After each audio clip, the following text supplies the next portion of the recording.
Hello बच्चों, yes क्या हाल चाल। बढ़िया, उम्मीद करते बढ़िया होंगे। स्वागत है आपका अपने यूट्यूब चैनल पर। यस, आज हम बात करने वाले हैं एसिड बेस एंड साल्ट को आगे बढ़ाते हुए एक और इनऑर्गेनिक कंपाउंड, ठीक है, जिसका डिस्कशन होगा, जिसका मतलब है पोप, ठीक है, प्लास्टर ऑफ पेरिस। अगर पोप की बात किया जाए तो बच्चों पोप का मतलब होता है, जनरली यूजेस देखा जाए आपके डेली लाइफ में, जैसे हड्डियों को टूटना, ठीक है, तो जब हड्डियां टूट जाती है तो वहां पे उसका एक प्लास्टर चढ़ा जाता है टूटी हड्डियों में, उसको जोड़ने के लिए प्लास्टर चढ़ा जाता है, ठीक है। इसके अलावा दीवारों की सतह को चिकना बनाने में भी इसका यूजेस किया जाता है, ठीक है। आज के जनरेशन में मूर्तियों बनाने में, खिलौने बनाने में, ठीक है, सजावटी सामान जितने बनते हैं उन सब में भी इनका यूज किया जाता है। मतलब ये होगा कि यहाँ पे पोप का डेली लाइफ में देखा जाए तो बहुत सारे यूजेस है, बहुत बड़ा यूजेस, बहुत बड़ी भूमिका है, ठीक है। तो चलिए बच्चों, शुरुआत करते हैं। पोप के बारे में पूरा देखेंगे A to Z। यस, टूटाई काम पे कलम हो जाए तैयार, करते हैं लेक्चर की शुरुआत। चलिए, तो सबसे पहले बच्चों प्लास्टर ऑफ पेरिस, जिसे शार्ट फॉर्म में बोला गया है पोप। क्या बोला गया है? पोप, ठीक है। और यह पोप एक प्रकार का देखा जाए तो इसके पहले भी हम लोग तमाम इनऑर्गेनिक कंपाउंड की बात किए थे। ये भी क्या है? ये भी इनऑर्गेनिक कंपाउंड है। ये भी क्या है? ये भी इनऑर्गेनिक कंपाउंड ही है, ठीक है। इनऑर्गेनिक कंपाउंड ही है, ठीक है। बहुत सारे इनऑर्गेनिक कंपाउंड का डिस्कशन हो चुका है, ठीक। फाइनली बच्चों आ चुके हैं पोप वाले इनऑर्गेनिक कंपाउंड का डिस्कशन करने के लिए। तो बच्चों सबसे पहले वही चीजें रहेगा, इसका रासायनिक नाम क्या होगा, ठीक है। यहाँ पे समान नाम की बातें होंगी और इसका अणुसूत्र क्या होगा, और साथ ही साथ हम ये देखेंगे कि ये बनता कैसे, ठीक है। इतनी बातें करनी है, फिर हमको देखना है फिजिकल प्रॉपर्टी, केमिकल प्रॉपर्टी, और लास्ट में देखेंगे कि इसका यूजेस क्या है, ठीक है। तो सबसे पहले हम हेडिंग लगाएंगे बच्चों। सबसे पहले हम ये देखेंगे कि इसका रासायनिक नाम क्या होता है। तो रासायनिक नाम, ठीक है। तो सबसे पहले रासायनिक नाम क्या होगा? तो रासायनिक नाम होगा बच्चों calcium sulphate, calcium sulphate, calcium sulphate hemihydrate, ठीक है, हेमीहाइड्रेट, ठीक है। यस, तो ये रहा जी। अच्छा, इसका अगर हम अणुसूत्र की बात करते हैं बच्चों, अणुसूत्र की बात करते तो अणुसूत्र होता है, अणुसूत्र होता है वाट, अणुसूत्र होता है, अणुसूत्र होता है CaSO4 इंटू हाफ H2O, ठीक है, कैल्शियम सल्फेट हेमीहाइड्रेट, ठीक है। और यहीं पे अगर हम बात करते हैं एक और नाम आएगा जिसे हम सामान्य नाम बोल सकते हैं।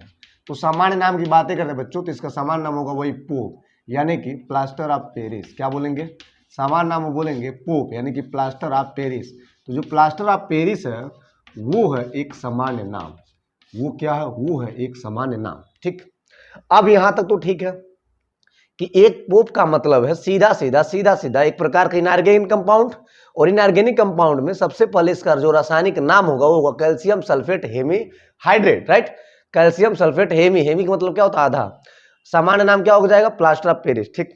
अब हम क्या देखेंगे कि इसके फॉर्मेशन की मेथड क्या होता है, ठीक है, यानी इसको बनाया कैसे जाता है। तो बनाने की विधि की बात करते हैं तो यहां लिखेंगे निर्माण की विधि या बनाने की विधि।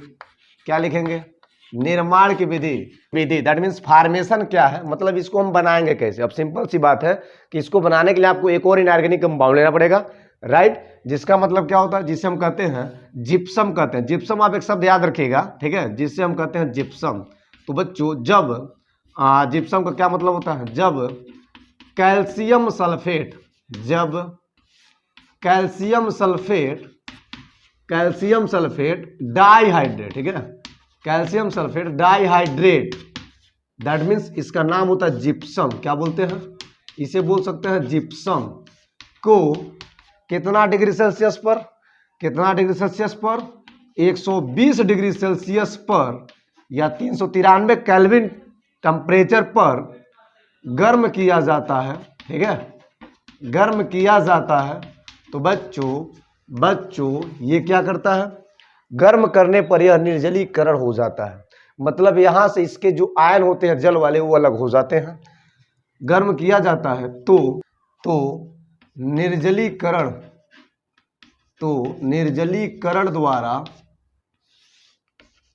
निर्जलीकरण द्वारा प्लास्टर ऑफ पेरिस बनता है, ठीक है, प्लास्टर ऑफ पेरिस बनता है, ठीक है। चले इसका मजा तब आएगा जब हम फॉर्मेट देखेंगे, ठीक है। तो फॉर्मेट में क्या होगा बच्चों, फॉर्मेट में क्या होगा बच्चों, सबसे पहले आपको कैल्शियम सल्फेट डाइहाइड्रेट लेना पड़ेगा, यानी कि जिप्सम, ठीक है। तो कैल्शियम सल्फेट डाइहाइड्रेट, ठीक, ये हो गया जी। अब इसका नाम क्या दिया गया है, जिप्सम। क्या बोला गया है, इसका नाम बोला गया जिप्सम।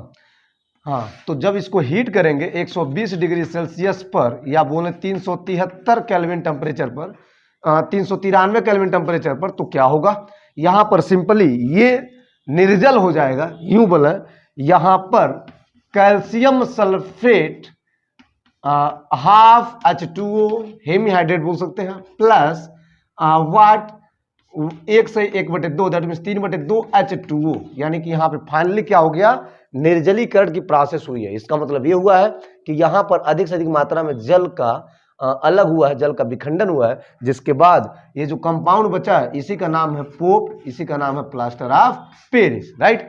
तो इस प्रकार से बच्चों एक प्लास्टर ऑफ पेरिस का फॉर्मेशन होता है। सिंपली कुछ करना नहीं है आपको, सिंपली एक इनऑर्गेनिक कंपाउंड, एक आपको जिप्सम लेना है, और जिप्सम को 100+ degree Celsius, that means 120 degree Celsius पर 393 केल्विन टेम्परेचर पर जब आप हीट करोगे तो सिंपली वहां पर निर्जलीकरण होगा, और निर्जलीकरण के दौरान आपको सिंपली वे में पीओपी मिल जाएगा, राइट। तो यह सिंपली वे में एक पीओपी का फॉर्मेशन, ठीक है। अब हम देखने वाले हैं कि एक पीओपी, ठीक है, उसका फिजिकल प्रॉपर्टी क्या होगा और उसका केमिकल प्रॉपर्टी क्या होगा, साथ ही साथ हम देखेंगे कि इसका यूजेस क्या होगा, ठीक। इतनी बातें आपको करनी पड़ेगी, इतनी बातें आपको जाननी पड़ेगी सिंपल वे में, जनरल वे में, या तो यहां तक नोट करें बच्चों, स्क्रीनशॉट लें, फिर हम आगे बढ़ते हैं, कुछ और बात करते हैं, राइट। चलिए बच्चों, तो हम बात करेंगे यहाँ पे सिंपली भौतिक गुणधर्म को लेकर, ठीक है। किसकी बात करेंगे, इसके देखेंगे भौतिक गुणधर्म क्या है, ठीक है, यानी भौतिक गुणों के बारे में डिस्कस करेंगे, फिजिकल प्रॉपर्टी, ठीक। तो बच्चों जब जब फिजिकल प्रॉपर्टी की बातें आएंगी तो वहां पे सिंपली वे में ये जानोगे रूप क्या होगा, रंग क्या होगा, ठीक है। फिजिकल प्रॉपर्टी का मतलब ही होता है प्रॉपर्टीज, सिंपली वे में उसका रूप रंग देख लें। तो बच्चों इसकी पहली पहचान करेंगे हम कि प्लास्टर ऑफ पेरिस क्या होता है, एक सफेद कलर का पाउडर होता है, ठीक है। तो यह एक सफेद पाउडर होता है, यह एक सफेद पाउडर यानी कि चूर्ण होता है, ठीक है, सिंपली वे में, पहली बात। दूसरी बात क्या है बच्चों, दूसरी बात यह है, आप चाहो तो लिख सकते हो, यह यानी कि कौन, पीओपी, पीओपी जल में अविलेय होता है, जल में अविलेय होता है, अविलेय होता है। लेकिन एक गजब वाली बात है, अविलेय होता है, अगर इसे हम जल में घोलते हैं, जब इसे जल में मिलाया जाता है, जब इसे क्या होता है, जल में मिलाया जाता है, जब इसे जल में मिलाया जाता है तो यह एक सफेद पेस्ट बनाता है। तो यह एक वाइट कलर का, ठीक है, एक पेस्ट बनाता है, सफेद पेस्ट बनाता है, पेस्ट बनाता है, जो कि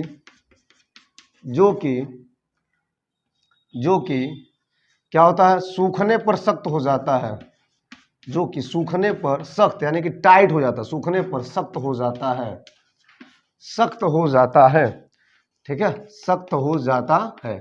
तो ये रहा बच्चों सिंपली वे में इसका फिजिकल प्रॉपर्टी, यानी कि एक प्लास्टर ऑफ पेरिस जो होता है, एक प्लास्टर ऑफ जो पेरिस होता है, एक कैल्शियम सल्फेट हेमीहाइड्रेट जो होता है, एक इनऑर्गेनिक कंपाउंड जो होता है, उसका ये फिजिकल प्रॉपर्टी है, यानी उसका भौतिक गुणधर्म होता है।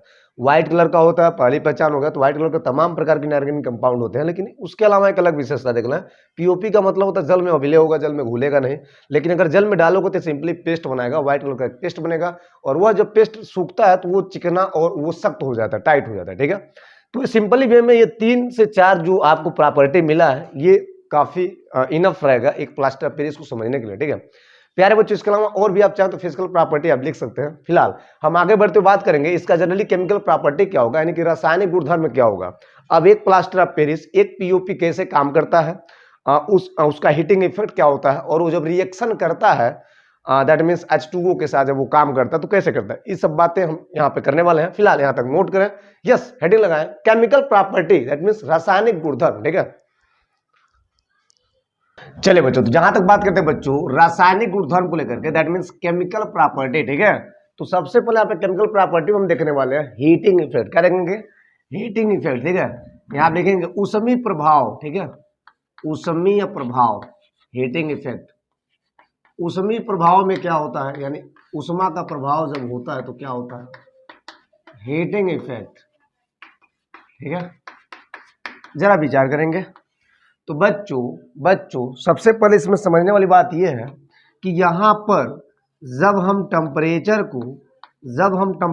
को कैल्शियम सल्फेट हेमीहाइड्रेट के पोजीशन में, चाहे वो कैल्शियम सल्फेट हेमीहाइड्रेट हो, चाहे वो कैल्शियम सल्फेट डाइहाइड्रेट हो, इनको लेकर जब हम टेम्परेचर 120 डिग्री सेल्सियस से अधिक करेंगे, मैक्स करेंगे, दैट मीन्स इंक्रीज करेंगे। ठीक है, 120 डिग्री सेल्सियस से भी अधिक करेंगे टेम्परेचर को, तो वहाँ पर कैल्शियम सल्फेट हेमीहाइड्रेट या कैल्शियम सल्फेट डाइहाइड्रेट ये निर्जली हो जाएगा।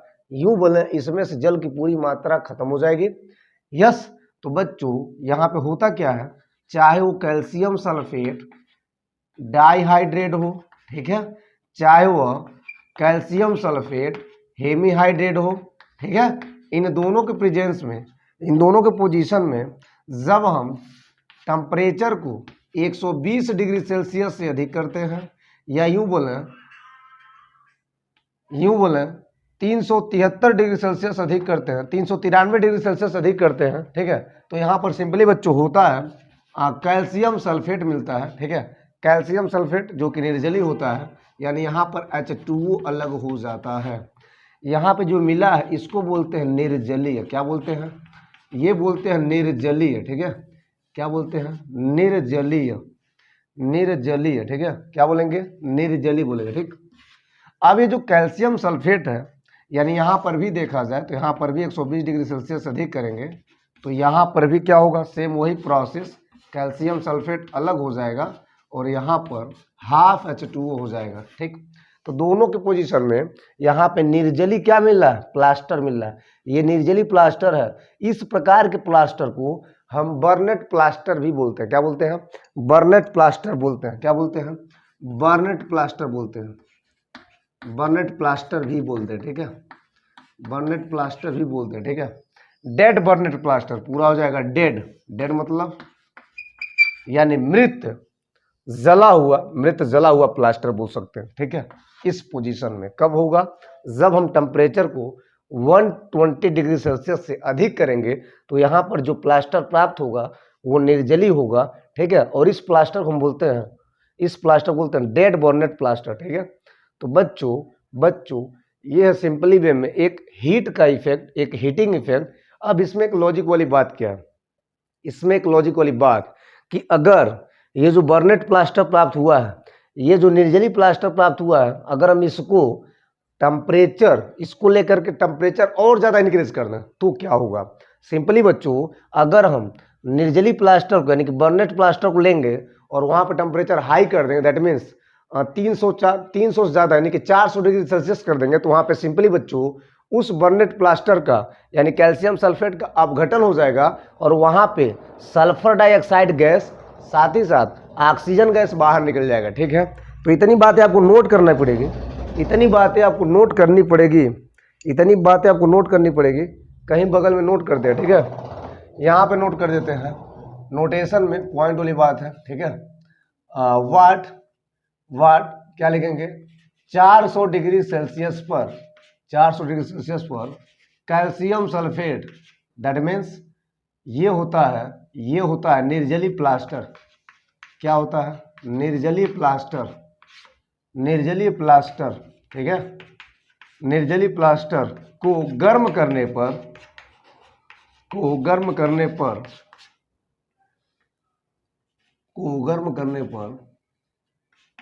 इसका अपघटन होने लगता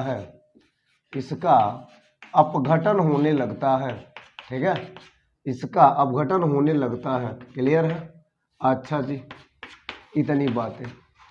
तो अपघटन कैसे होता है बच्चों, यहाँ पर अपघटन कैसे होगा, तो जो प्राप्त है कैल्शियम सल्फेट, सिंपली क्या किए 400 डिग्री सेल्सियस टेम्परेचर दे दिए, तो यहाँ से कैल्शियम ऑक्साइड मिल जाएगा।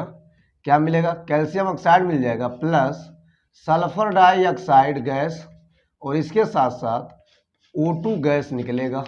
ठीक है, तो यह जो प्राप्त हुआ है इसका नाम क्या होता है, इसका नाम होता है कैल्शियम ऑक्साइड। क्या होता है, इसका नाम होता है calcium oxide, calcium oxide, right.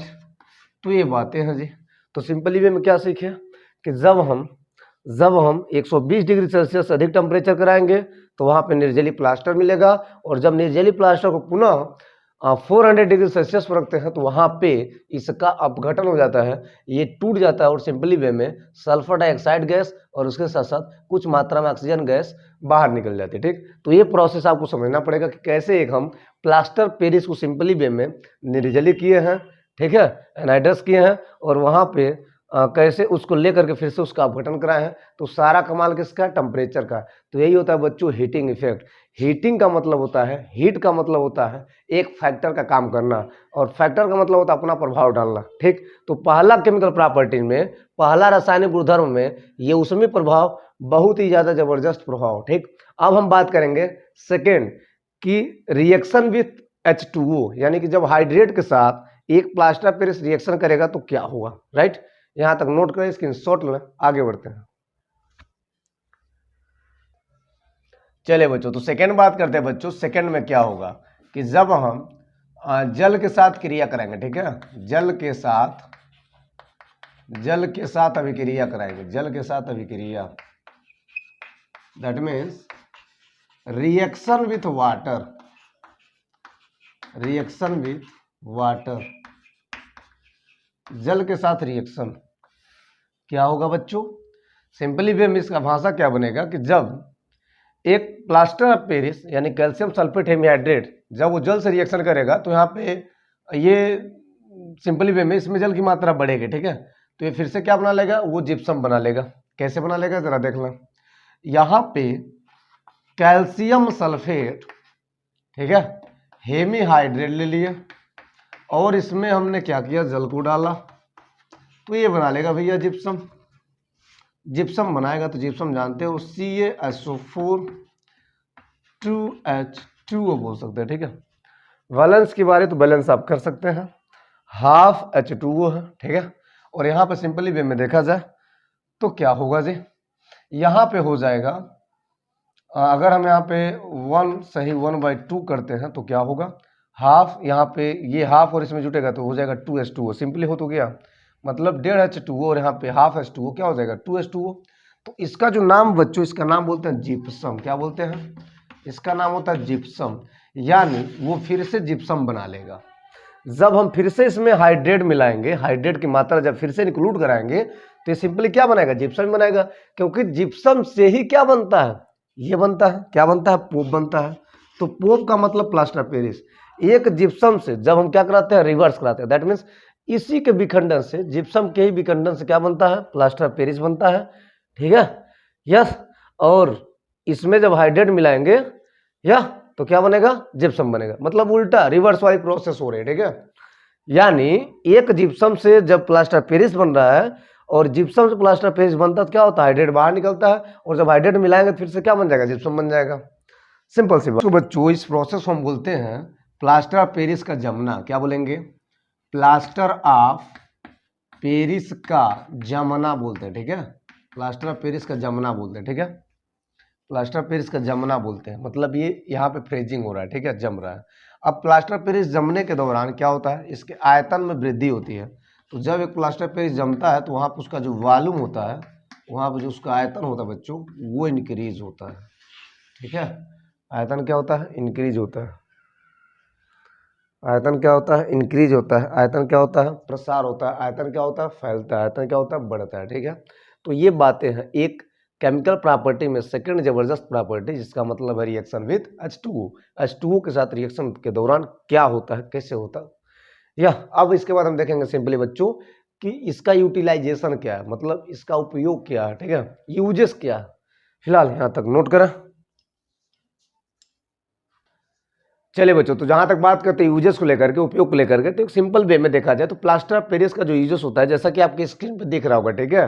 प्यारे बच्चों को बता दें, प्लास्टर ऑफ पेरिस जो कि टूटी हड्डियों को प्लास्टर करने में भी किया जाता है, उसके साथ साथ अगर देखा जाए तो घर की चिकनाइयों, दीवारों की सतह की चिकनाइयों को प्राप्त करने के लिए वहाँ पे पीओपी यानी कि प्लास्टर ऑफ पेरिस ही लगाया जाता है, ठीक है। उसका पेस्ट बना करके, आप सुने होंगे पुट्टी पुट्टी लोग कहते हैं आज के समय में, लेकिन वो था प्लास्टर ऑफ पेरिस, ठीक। उसके अलावा अगर देखा जाए तो तमाम प्रकार के खिलौने, ठीक है, सजावटी जो सामान है, उपकरण हैं, उनमें भी प्लास्टर ऑफ पेरिस का यूज किया जाता है, राइट। तो इस प्रकार से बच्चों, इसके अलावा और भी आप चाहते हो तो वहाँ आपके स्क्रीन पे जैसा कि दिख रहा है, यहाँ से आप पूरी बातें जो यूटिलाइजेशन है, जो यूजेस है, आप चाहें तो नोट कर सकते हैं, स्क्रीनशॉट ले सकते हैं। फिलहाल लेते हैं आज के लेक्चर में इतना ही, लेते हैं आपसे ब्रेक, क्योंकि मिलने वाले हैं अगले लेक्चर में किसी और टॉपिक के साथ। फिलहाल एसिड बेस और साल्ट में बहुत सारी बातें अब तक हो चुकी हैं, किसी और नए सेशन की शुरुआत करेंगे, नए चैप्टर की शुरुआत करेंगे। फिलहाल तब तक के लिए धन्यवाद। यस।